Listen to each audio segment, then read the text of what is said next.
గంటలకు వచ్చిరమ్మా మీ ఇంటికి? 7:30, 8:30 మధ్యలో జరిగింది. అసలు ఆ టైంలో మీరు ఏం చేస్తుండే? అసలు ఏం చెప్పి తీసుకుపోయినారు పోలీసులు? అసలు ఏం చెప్పలేదండి. నేను లోపల కూర్చొని హోంవర్క్ చేపిస్తున్నాను. నేను అప్పుడే 7:30 ఆ టైంలో వచ్చాను ఆఫీస్ నుంచి. నా భర్త కూడా అప్పుడే వచ్చారు బయటకు వెళ్ళి. ఇంట్లో ఉండడానికి ఛాయిస్ లేదు, కేసు ఉంది కదా, ఇంట్లో ఉండట్లేదు, బయటనే ఉన్నాడు. నేను రా అని పిలిస్తే వచ్చాడు ఇంటికి. చాలా రోజులైంది, ఒకసారి రా అని చెప్తే వచ్చాడు. వచ్చి ఇలా రిలాక్స్ అయ్యి బయట కూర్చున్నాడు. ఫోన్ వాడట్లేదని నా ఫోన్ తీసుకుని కూర్చున్నాడు. నేను పిల్లలకి ఇంట్లో హోంవర్క్ చేపిస్తున్నాను. ఎప్పటి నుంచి అబ్జర్వ్ చేస్తున్నారో తెలీదు. అక్కడ కూర్చున్న విషయం పక్క బిల్డింగ్ ఎదురుగా ఆపోజిట్ బిల్డింగ్ లో నుంచి చూసారంట. అక్కడ పైకి ఎక్కేసి చూసేసి బయట కూర్చున్నా కానీ రాగానే పరిగెత్తుకుంటూ వచ్చేసి పైకి వస్తున్న సౌండ్ కూడా రాలేదు. 3rd floor లో ఉంటాం మేము. పైకి వస్తున్న సౌండ్ కూడా రాలేదంట. కింద ఉన్న వాళ్ళు చెప్తున్నారు మాకు.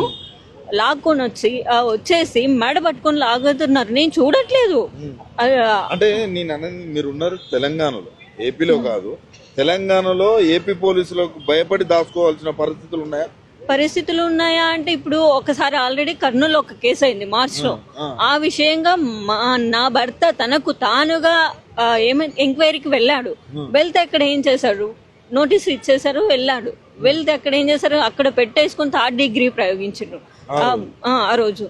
ఆ విషయంగా భయపడి మేము ఇప్పుడు ఈ కేసుకి వెళ్ళలేదు అక్కడికి. ఇంకేం చేశారు? తెలంగాణ వ్యక్తికి తెలంగాణ పోలీసులతో సంబంధం, కానీ ఏపీ పోలీసులు ఇక్కడికి వచ్చి తిరుగుతుంటే తెలంగాణ పోలీసులు ఏం చేస్తున్నట్టు?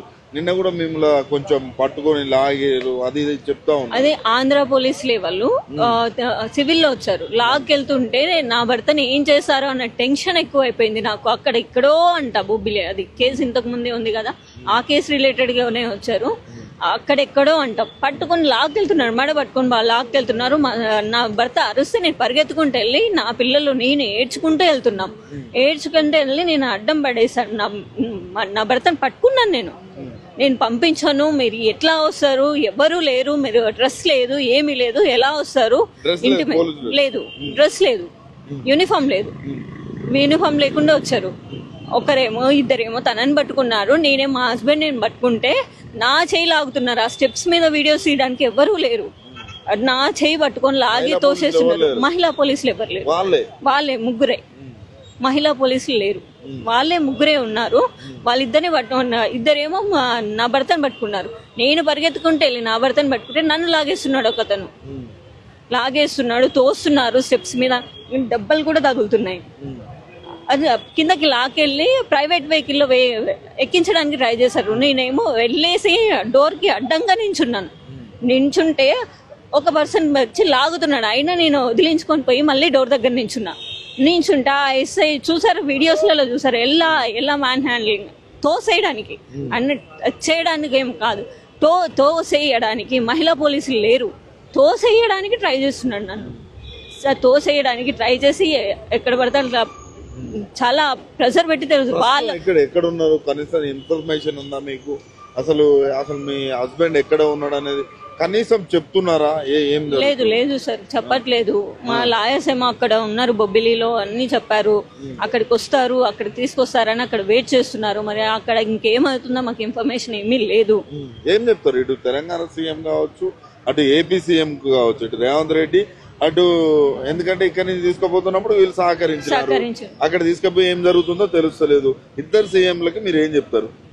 సార్ ఇక్కడ మన లోకల్ పోలీసులు వచ్చాక నేను వాళ్ళని నమ్మి పంపించానండి. నేను మన లోకల్ పోలీసులు వచ్చాక మన వాళ్ళు కదా అని చెప్పేసి పంపించడం అంటే నేను కూడా వెళ్ళా. సరూనగర్ పోలీస్ స్టేషన్కి తీసుకెళ్లారు. నమ్మకంతోనే పంపించా.